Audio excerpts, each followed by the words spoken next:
피를 많이 흘렸으니 내 이름을 위하여 성전을 건축하지 못하리라 하셨느니라. 아멘. 하나님이 기뻐하실 줄 알았습니다.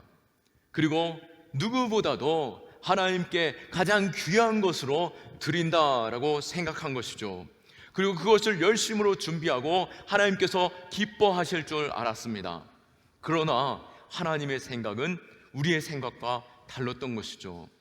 다윗이 생각하고 의지를 가지고 있던 것에 있어서 하나님께서 거절하셨기에 그는 너무나도 당황하고 힘겨웠을 것입니다. 다윗이 누구입니까? 이스라엘의 왕 아니었습니까? 누가 그를 막을 수 있었겠습니까? 더군다나 통일왕국, 그 어느 시대보다도 가장 번영하였고 번성하였던 그때 시대뿐만 아니라 온 이스라엘의 역사상 가장 존경받던 다윗, 그가 마음을 먹으면은 못할 일이 무엇이 있었겠습니까? 그런데 그는 어쩌면은 가장 쉬운 일, 그것조차, 또 더 어려운 그것은 무엇입니까? 이것을 내려놓는 것, 오히려 그것이 더 어렵기에 하나님께서 원하지 않는 것, 그것을 포기한 것입니다. 아쉬운 마음, 또 마음이 힘겨울 수 있습니다. 또 하나님께서는 어떻게 거절하십니까? 네가 피를 많이 흘렸고 깨끗하지 아니하지 않느냐라고 말씀하시면서 거절하셨다라고 하는 것이죠. 자신은 이렇게 피 흘린 이유가 무엇입니까? 하나님의 영광을 위해서, 하나님의 백성들을 위해서 최선을 다해 살았던 그 손으로 피 흘렸다라고 하셔서 하나님께서 거절하신다라면 얼마나 섭섭하겠습니까? 그러나 다윗은 그것을 포기했습니다. 어쩌면 다윗의 신앙에 있어서 가장 위대하고 가장 확실한 그 다윗의 섬김과 열심, 또 다윗이 위대할 수 있었던 이유가 바로 성전을 건축하려고 하는 그 마음보다도, 오히려 건축했다 할지라도 그것보다도 더 위대한 것은 그가 그것을 포기한 것에 있었다라고 하는 것입니다.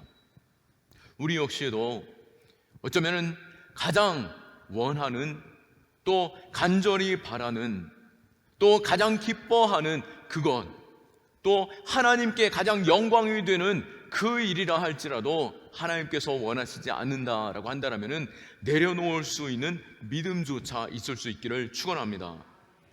하나님의 일을 열심히 하고 뜨겁게 잘하는 것도 믿음입니다. 하지만 하나님이 원치 않는 일에 있어서 내가 하지 않는 것, 그건 역시 믿음인 것이죠. 물론 하나님이 싫어하는 것, 하지 않는 것 당연한 믿음이겠지만 분명히 하나님께서 이것을 원하신다라고 생각했고 그것이 믿음이라고 생각했고 그것이 충성이라고 생각했지만 하나님께서 이때에 그것을 내게 원하지 않는다라고 한다면 순종할 수 있는 믿음 또한 있을 수 있기를 축원합니다. 그것은 하나님의 뜻을 분별하는 것에서 시작됩니다. 하나님을 아는 것에서 시작되어지는 것이죠. 내가 아는 것과 하나님이 뜻하시는 것은 다를 수 있다라고 하는 것입니다. 그러기에 우리는 더욱더 힘써 하나님을 아는 일에 열심일 수 있기를 축원합니다. 내 손으로 무엇인가 열심히 하는 것보다도 하나님의 뜻이 무엇인지, 하나님이 내 삶을 통해서 바라시는 것이 무엇인지, 내가 무엇 하기 원하시는지 그것을 분별할 수 있는 믿음이 있어야 하는 것이죠. 하나님은 이렇듯 하나님의 뜻을 구하는 자, 그러한 자를 찾기를 원하시고 그들을 통해 일하시는 것입니다. 마지막 때입니다. 더욱이 우리는 하나님의 뜻을 분별할 수 있는 지혜가 있어야 합니다. 로마서 12장 2절 말씀에 너희는 이 세대를 본받지 말고 오직 마음을 새롭게 함으로 변화를 받아 하나님의 선하시고 기뻐하시고 온전하신 뜻이 무엇인지 분별하도록 하라 말씀하십니다. 이 세대에 우리는 무엇을 바라보고 무엇을 쫓아가고 있고 또 무엇을 손에 쥐려고 하고 있고 또 내가 어떠한 자리에 있기를 원하십니까? 그것이 과연 선일 수 있고 의로운 일일 수 있고 정의라고 말할 수 있겠습니까? 우리는 끊임없이 하나님의 뜻을 분별할 수 있기를 축원하고 내가 고집을 피우기보다도 하나님 앞에 겸손히 귀 기울일 수 있는 믿음이 있어야 할 것입니다. 하나님을 알고 온전한 마음과 기쁜 뜻에 있어서 우리가 순종하며 살아가는 것, 그러한 삶을 살았기에 또 다윗은 담대하게 그의 아들에게 당당히 말할 수 있었습니다. 9절 말씀에 보실 때에 내 아들 솔로몬아, 너는 내 아버지의 하나님을 알고 온전한 마음과 기쁜 뜻으로 섬길지어다. 여호와께서 모든 마음을 감찰하사 모든 의도를 아시나니 네가 만일 그를 찾으면 만날 것이요 만일 네가 그를 버리면 그가 너를 영원히 버리시리라. 아멘. 다윗이 무엇이라고 말합니까? 솔로몬아, 너의 하나님, 내가 경험하고 또 나와 함께 하셨던 하나님이 너와 함께 하길 원하고, 네가 하나님을 알기를 원하는데 내게 하나님께서 어떻게 행하셨는지 그것을 알 때 너는 하나님을 분명히 알 수 있다라고 말하고 있는 것입니다. 9절 말씀에 너는 내 하나님, 내 아버지, 너의 아버지 하나님을 알라라고 말하고 있습니다. 즉 다시 말해 다윗의 하나님이 누구신지 솔로몬아, 너는 그것을 먼저 알아야 한다라고 말하고 있는 것이죠. 아직 솔로몬은 어리고 그가 하나님이 어떤 분인지 잘 분별하지 못하는 그때 다윗을 통해서 다윗이 경험한 하나님을 알라라고 말씀하고 있는 것이죠. 믿음의 선배들과 함께 할 때 우리는 하나님을 내가 알고 있는 것보다도 더 많은, 더 다양하고 풍부한 경험 속에서 하나님을 알 수 있습니다. 내 어머니의 신앙, 그것이 바로 자손들에게 흘러가게 되고 또 그 신앙을 통하여서 대대가 복을 얻게 되는 것, 바로 믿음의 가문 될 수 있기를 축원하고 그 가르침이 우리 안에 있기를 축원합니다. 오늘 다윗이 나의 하나님, 내가 경험한 하나님을 네가 알아라 라고 말씀할 때 이 알라라고 하시는 이 안다라고 하는 이 단어는 히브리어로 바로 야다라고 하는 단어입니다. 야다. 이것은 단순히 이성적으로 우리가 책을 보고 공부하면서 지성적으로 아는 알미 아닙니다. 경험적으로 혹은 체험을 통해서 아는 알미인 것이죠. 예를 들면 부부 관계에 있어서 내가 전혀 다른 환경 속에서 자라나다가 한 여자와 한 남자가 만나서 그를 안다라고 생각하면서 결혼하였지만 실제적으로 아는 것은 무엇입니까? 그를 체험해보고 그와 함께 호흡해보고 또 함께 잠자리도 청해보고 함께 양치도 해보면서 아, 이 사람은 이런 사람이구나, 내가 알았던 사람과 전혀 다르구나, 오히려 내가 알았던 사람보다도 더 신뢰할 만한 사람이구나. 그런데 이것을 10년이 지났을 때 아는 것보다도 20년이 지났을 때 아는 것, 30년이 지났을 때 아는 것, 점점 또한 달라지는 것이죠. 이를 생각해 볼 때 내가 하나님을 경험했던 그 경험 짧다라고 한다면 그것에 있어서 내가 다 알았다라고 말하기보다도 신앙의 선배들이 알았던 그 하나님이 어떠한 하나님인지 알기를 원하고 성경을 통해서 끊임없이 하나님을 알기를 원하고 또 무엇보다도 하나님을 아는 것에 있어서 지적으로 아는 것이 아니라 체험적으로 하나님을 알 수 있기를 축원합니다. 다윗이 하나님을 체험함으로 그가 하나님은 어떤 분이시라고 고백하고 있습니까?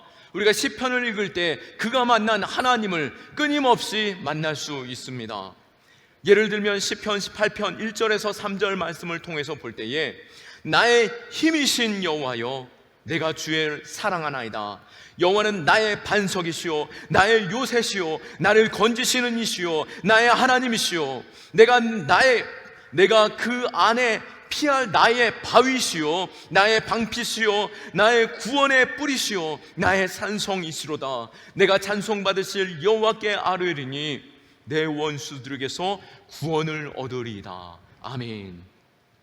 내가 경험했던 그 하나님, 나의 힘이 되시고 나의 도움이 되시고 나의 요새가 되시고 나를 건지셨던 그 하나님이 여전히 나를 둘러싼 이 원수 가운데에서도 나를 건지실 것을 내가 믿습니다 라고 고백하는 것처럼 내가 경험했던 그 하나님, 다윗이 솔로몬에게 유언으로 남기면서 내가 경험했던 그 하나님을 너도 알기를 원한다 라고 고백하고 있는 것이죠. 오늘 성경이 또 끊임없이 믿음의 선배들이 고백하고 있는 그 하나님을 우리도 체험할 수 있기를 축원합니다. 아브라함의 하나님, 이삭의 하나님, 야곱의 하나님은 지금도 살아 역사하시는 하나님이시며 그 하나님은 지금도 나와 함께 하시는 하나님이십니다. 오늘도 살아 역사하시는 하나님은 이스라엘의 하나님, 다윗의 하나님, 마치 몸짓에 불과하던 꽃의 이름을 불러주심으로 인하여 그 꽃이 의미가 되어지고 아름다운 꽃 되었을 수 있었던 것처럼 하나님께서 나를 불러주셨고 내가 하나님을 알면 알수록 내가 보배롭고 존귀한 자임을 깨닫게 되고 또 하나님께서 나를 향한 그 무한하신 가능성과 또 높고 위대하신 그 계획을 말씀하고 계심을 깨닫게 되는 것이죠. 아직 막연하게 알고 있습니까? 하나님을 체험해 보십시오. 하나님을 경험해 보십시오. 그 경험을 통해서 하나님은 이러한 하나님이시구나, 나와 함께 하시고 내 음성에 귀 기울이시고 나의 신음조차도 외면하지 아니하시고 들으시고 위로하시는, 주의 날개 그늘 아래 품어주시고 격려하시는 하나님, 때로는 거칠게 나를 몰아세우셔서 나로 하여금 나의 믿음이 이 절벽 아래서 뛰어내릴 때에 날아오르는 자임을 깨닫게 하시는 그 하나님, 그 하나님을 경험할 수 있기를 축원합니다. 시편 34편 8절에 너희는 여호와의 선하심을 맛보아 알지어다 그에게 피하는 자는 복이 있도다 라고 말씀하십니다. 맛본다라고 하는 것은 무엇을 의미하죠? 오늘 아침에 맛 좀 보셨습니까? 찌개를 끓일 때도 한 숟가락 떠서 입에 넣어봐야 이게 짠지 단지 싱거운지를 알 수 있는 것이죠. 짜면 물을 넣고 싱거우면 소금을 넣을 수 있는 것, 그것은 바로 내가 맛을 보아야 아는 것처럼 성경은 끊임없이 하나님을 체험해 보아라, 하나님을 맛보아라 라고 말씀하고 있는 것입니다. 2022년 더욱 힘써 하나님을 아는 성도 될 수 있기를 축원합니다. 하나님이 어떤 분이신지 내가 체험해 볼 수 있기를 축원합니다. 다윗이 경험했던 이 하나님, 지금도 동일하게 나와 함께 하시고 나와 동행하시는 그 하나님이심을 내가 믿기에 다윗이 이러한 상황 속에서 이렇게 구했던 것처럼 나도 이렇게 구하고 찾고 두드립니다. 하나님, 나를 만나주시고 나를 세워주시고 하나님이 어떤 분이신지 체험하게 하여 주옵소서. 끊임없이 하나님을 체험할 수 있는 그 현장으로 나아가 하나님께 구하고 찾고 두드리는 우리의 신앙 되기를 축원하고, 예배 현장에 끊임없이 나아가서 하나님의 임재가 무엇인지, 하나님의 위로가, 하나님의 격려가, 하나님의 새롭게 하심이 무엇인지를 경험할 수 있기를 축원합니다. 또 다윗은 솔로몬에게 무엇이라고 말씀하며 유언하고 있습니까? 그것은 바로 온 마음으로 섬기는 그 섬김이 너에게 있기를 원한다라고 말하고 있는 것이죠. 다윗은 진실로 하나님의 뜻을 분별할 수 있었기에 복받은 사람이었습니다. 사도행전 13장 22절에 그를 가리켜 마음에 합한 자다, 내 뜻을 다 이룬 자다 라고 말씀하십니다. 그 누구에게 하나님께서 마음에 합한 자다라고 말씀하셨고 내 뜻을 다 아는 자다라고 말씀하셨겠습니까?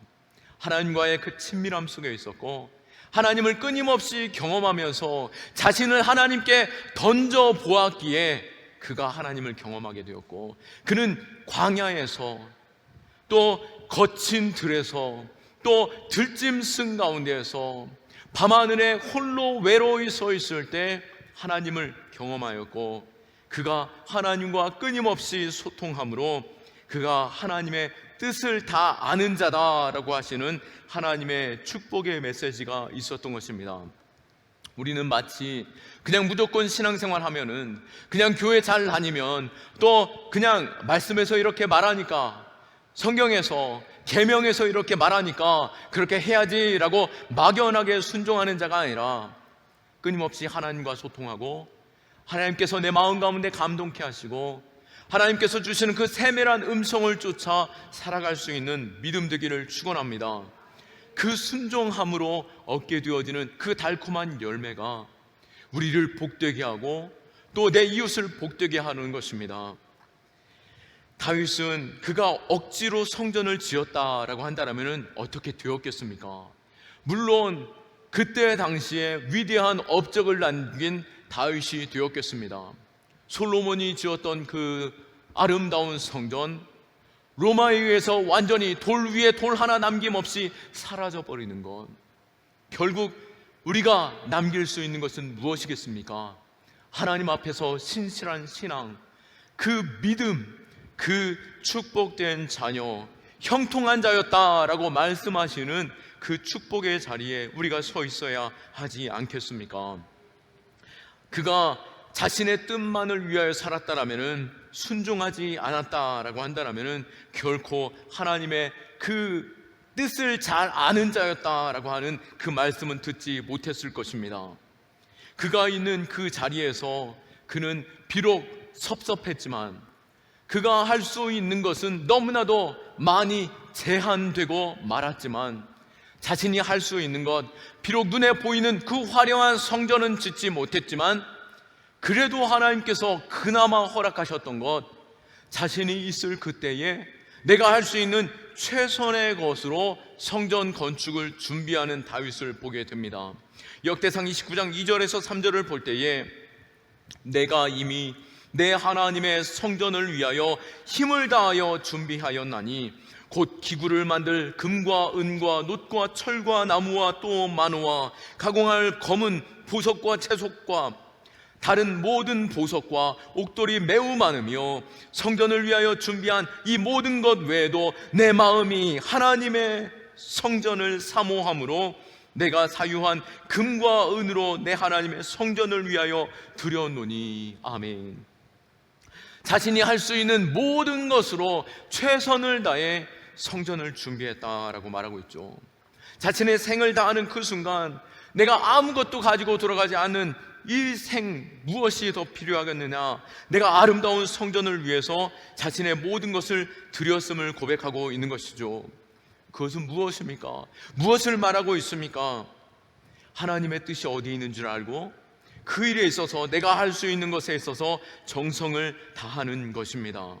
교회는 하나님이 지키시고 하나님이 이끌어 가십니다. 몇몇 사람으로 교회가 세워지고 몇몇 사람으로 교회가 이끌어져 가는 것이 아닌 것이죠.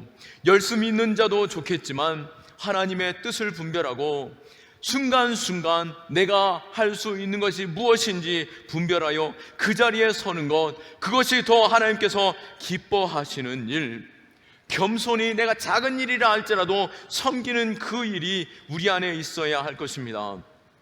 하나님이 내게 바라시는 것은 무엇일까요? 나는 돈도 없고 힘도 없고 내 나이로 무엇을 할 수 있을까? 나는 그냥 교회 나와 왔다 갔다 하면서 말씀 듣는 것, 그것이 내가 할 수 있는 전부다라고 말하지만 하나님께서 내 마음에 감동 주시고 보게 하시는 그 일이 있다라면 그 자리로 나아가는 것, 그것이 바로 하나님께서 기뻐하는 자리에 서는 것입니다. 화려하고 눈에 띄는 자리에 서는 것이 아니라 내가 새벽 제단을 지키는 것, 20분 전에라도 와서 예배를 위해서, 말씀 전할 일을 위해서, 또 찬양하는 일을 위해서 겸손히 엎드려 기도하는 것, 그것이 얼마나 복된 자리입니까? 또 헌금 봉투가 흩어져 있으면 정돈해주고, 또 작은 쓰레기가 떨어져 있다면, 계단 위에 떨어져 있다면 하나님이 내 마음에 감동 주심으로 인하여 그것을 집어 쓰레기통에 넣는 것, 그것이 바로 교회를 사랑하는 것이고 성도를 사랑하는 것이고 하나님을 사랑하는 것이 아니겠습니까? 오늘 이 자리에 있을 때에 그래도 뒤에 늦게 오는 사람 당황하지 않도록 내가 한두 칸이라도 더 앞에 앉아야지 라고 생각하는 것 자체가 교회를 생각하는 것이고 성도를 생각하는 것이고 하나님이 기뻐하시는 일인 줄로 믿으시기 바랍니다. 내가 할 수 있는 일, 내가 섬길 수 있는 일, 내가 하나님을 사랑할 수 있는 일, 하나님이 자신의 생명조차 아끼지 아니하고 내어주시며 그 생명으로 세우신 교회를 위해 내가 할 수 있는 것, 힘써서 예배에 참석하고 또 섬기며 사랑할 수 있는 저와 여러분들 될 수 있기를 축원합니다. 하나님은 우리의 모든 것을 아십니다. 우리 각자 자리에 부르셨고 보게 하시며 마음에 감동케 하시는 것이죠.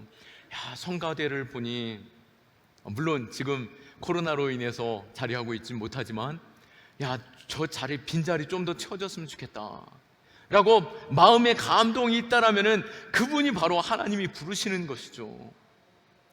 감동 없다라고 하면은 저긴 내 자리가 아닌 거다라고 생각하시면 되겠습니다. 그러나 내 마음에 감동 주고 아쉬운 마음, 내가 찬양은 못하지만 자리라도 채워봐야겠다라고 하는 마음이 있다라고 한다면 그것이 바로 하나님의 음성이고 순종할 수 있는 믿음이 있는 것이죠.